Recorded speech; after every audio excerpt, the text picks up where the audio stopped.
In this video, I'm going to be talking about 3 very common reasons why your team may hate your CRM system, and then what to do about it to resolve this problem to get your team loving the CRM system again, getting them back on board, using it day in, day out.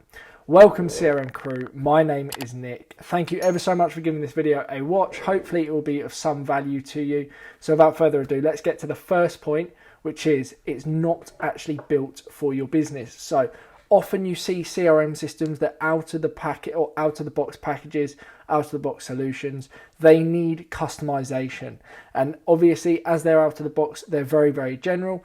If they are not customized to suit your business and your business processes, then they're not going to be as effective or nearly as effective as they could be if they were designed to meet your business processes.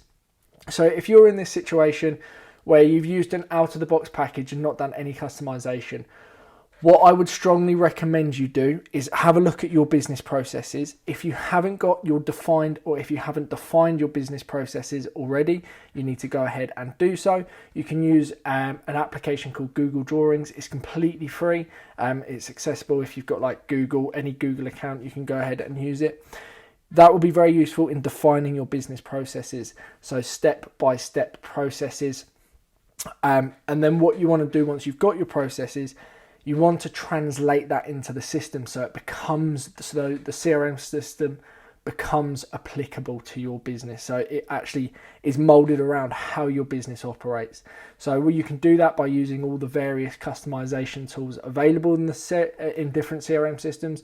The extent at which you can customize varies between CRM system, but it's absolutely key to ensure that it does match your business processes, as this will encourage your team, it will prevent them from hating it, it will encourage your team to get on the system, and they'll see a lot more value in it because it is applicable, it's directly applicable to what your business is doing day in, day out. So if you do have that problem, the CRM system is just too general, and your team don't see any value in it because of how general it is, what I recommend you do: define your business processes and then translate those into the CRM system using the customization features available. So hopefully that's useful to you. If you can relate, then you know what to do. Number 2 problem, or most common issue, is the data inside of your CRM system is useless. Now this is a major one, and this is far too common. Usually there's 2 reasons for this. One, which is quite rare, this situation, is the CRM system has been going on a long time now. Unfortunately, all data ages. So because you've had the CRM system for such a long time, the data that you may have put in 10, 15 years ago, which was really, really valuable, is now aged and it's inaccurate. Like the people that you had, they no longer work, they're retired, or they've moved companies about 5 or 6 times. So you can't actually find them, their email address doesn't work, things like that. So that's often the case. That's a rare instance. The other more common instance where data becomes useless is when people just throw random information into CRM systems. They don't care about the data that they're actually putting into the system, and as a result, the data's got spelling errors, there's inaccuracies in the email, you're getting a lot of hard bounces if you're doing any email marketing, things like that, which can damage your domain reputation. And then when this does happen, and especially when it's bad data, users just do not see the point in engaging with the system because they do not actually trust any of the data inside of the system. So they think, well, why should we bother? I've seen it before where teams have in fact got a CRM system and that they don't use at all, and then they just track all their data in Excel spreadsheets, irrespective of the fact that they've got the system, just because they know if they put this actual valuable data into the system, it's just going to be lost in amongst all the rubbish data, and as a result, they don't see a point in it. So you've got this problem where you've got old data, or the data is rubbish, it's really bad data, it's polluted the system. What can you do about this? Well, 2 things, but we've got first off, we need to sort the problem out. So what I recommend doing is getting either someone internal or someone external to come in and do a data cleanse. We used to offer that as a service at CRM Crew. We offered that as a service to businesses. Very, very popular service. We would go in and we'd do a data cleanse. You do research, you remove records that are no longer relevant, and you can do that internally as well if you don't want the expenditure. or the cost associated with it, and you can obviously do that externally as well. So go through all of the data and clean it up, make it accurate, make it usable again, and then encourage people to get onto the system. But once you've done the data cleanse, you do not want the same situation happening again where people just throw all of this rubbish data in there.